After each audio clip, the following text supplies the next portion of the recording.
Indonesia merupakan negara yang kaya akan sumber daya hayati. Salah satunya adalah tanaman. Tanaman yang ada di Indonesia ini sering dimanfaatkan dalam berbagai bidang, seperti industri. Tanaman yang sering dijadikan sebagai bahan industri ini sering disebut sebagai tanaman industri.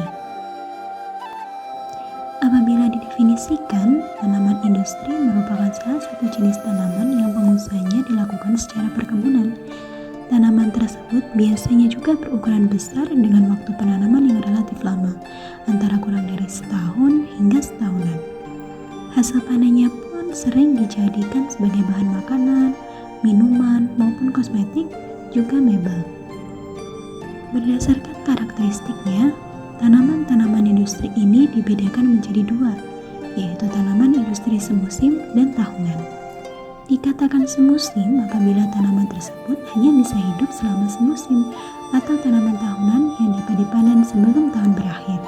Sementara dikatakan tahunan apabila membutuhkan waktu lebih dari 2 tahun untuk produksinya. Beberapa contoh tanaman dari kedua jenis tersebut seperti kapuk, cengkeh, rotan, damar, dan sebagainya. Ingin tahu kelanjutannya? Yuk tetap simak video berikut ini ya.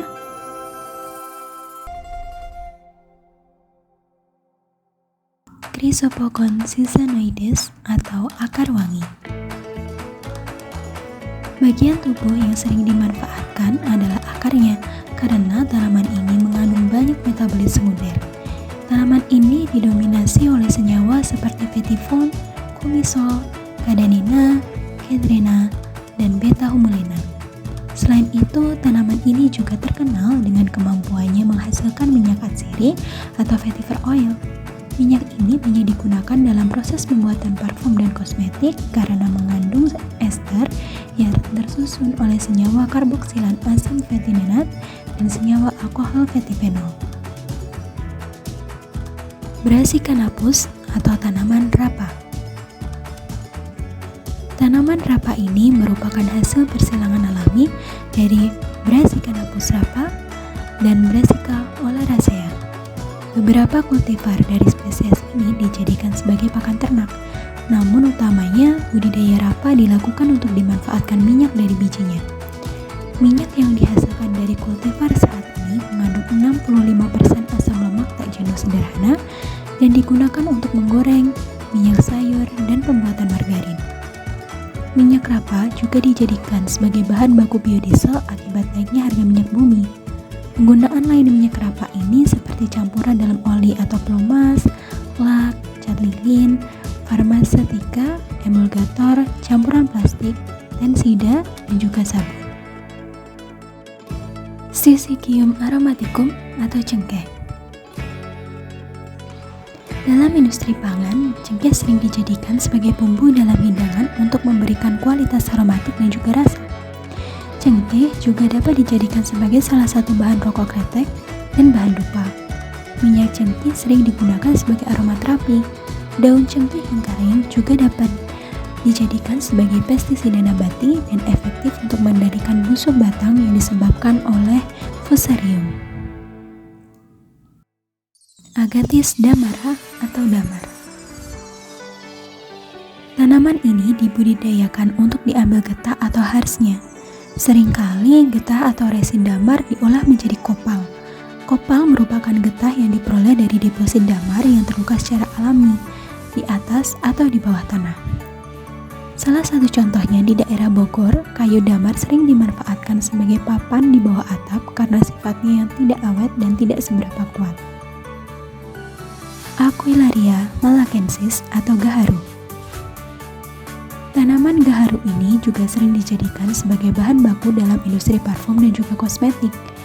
Gaharu sebagai penghasil kubal berupa kayu yang mengandung resin dan beraroma wangi yang khas, sehingga banyak dijadikan sebagai bahan baku untuk industri parfum. Selain itu juga digunakan sebagai bahan pengikat harum untuk berbagai produk kosmetika seperti sabun atau sampo. Limbah penyulingan berupa serbuk juga dapat digunakan sebagai pencuci wajah untuk memelihara dan menghaluskan kulit. Oncaria gambir atau gambir. Kegunaan utama dari tanaman ini adalah sebagai komponen menyeri. yang sudah dikenal masyarakat Kepulauan Nusantara dari Sumatera hingga Papua sejak paling tidak 2.500 tahun yang lalu.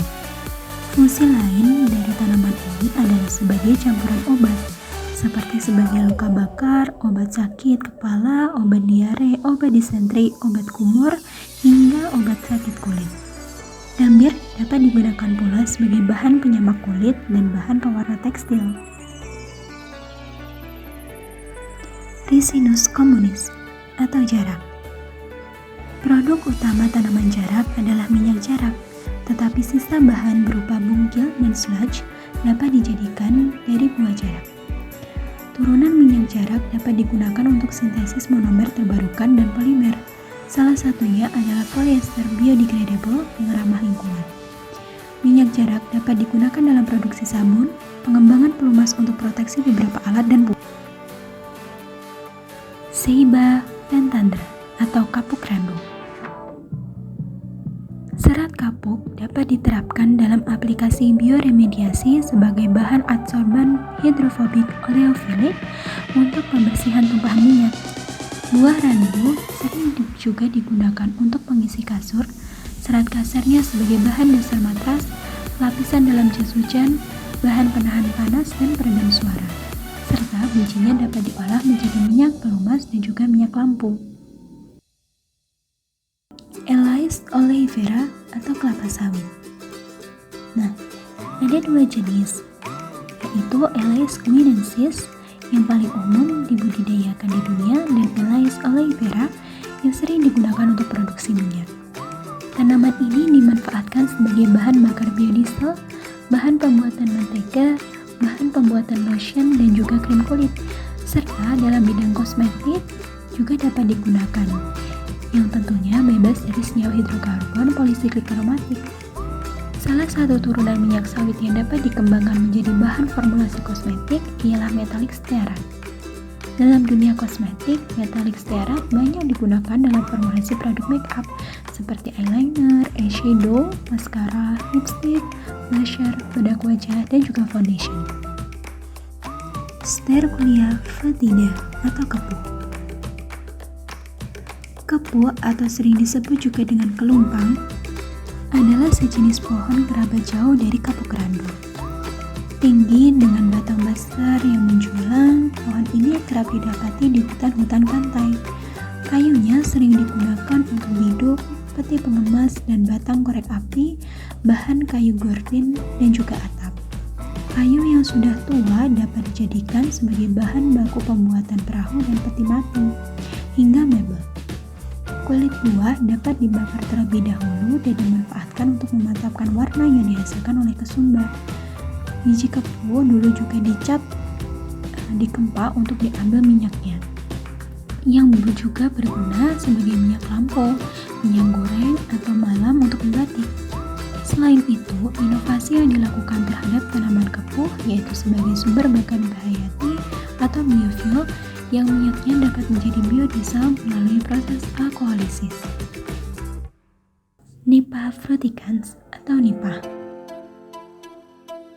Nipah adalah sejenis palem atau palma yang tumbuh di lingkungan hutan bakau atau daerah pasang surut dekat tepi laut. Daun nipah yang telah tua banyak dimanfaatkan secara tradisional untuk membuat atap rumah yang daya tahannya mencapai 3-5 tahun. Daun nipah yang masih muda mirip janur kelapa dapat dianyam untuk membuat dinding rumah yang disebut dengan kajang. Daun nipah juga dapat dianyam untuk membuat tikar, tas, topi, dan aneka keranjang anyaman. Daun nipah muda sering juga dijadikan untuk membungkus atau untuk melinting tembakau. Tangkai daun dan pelepah nipah digunakan sebagai bahan bakar kayu yang baik. Pelepah daun nipah sebagai bahan baku pembuatan pulp atau bubur kertas, dan lilinya juga dapat digunakan untuk sapu, bahan anyam-anyaman, dan juga tali. Tidak lupa, niranya juga dapat dijadikan sebagai bahan pembuatan bioetanol. Rotan. Pemanfaatan rotan utamanya adalah sebagai bahan baku mebel, misalnya saja kursi, meja tamu, serta rak buku. Rotan memiliki beberapa keunggulan daripada kayu, yaitu ringan, kuat, elastis atau mudah dibentuk, serta murah.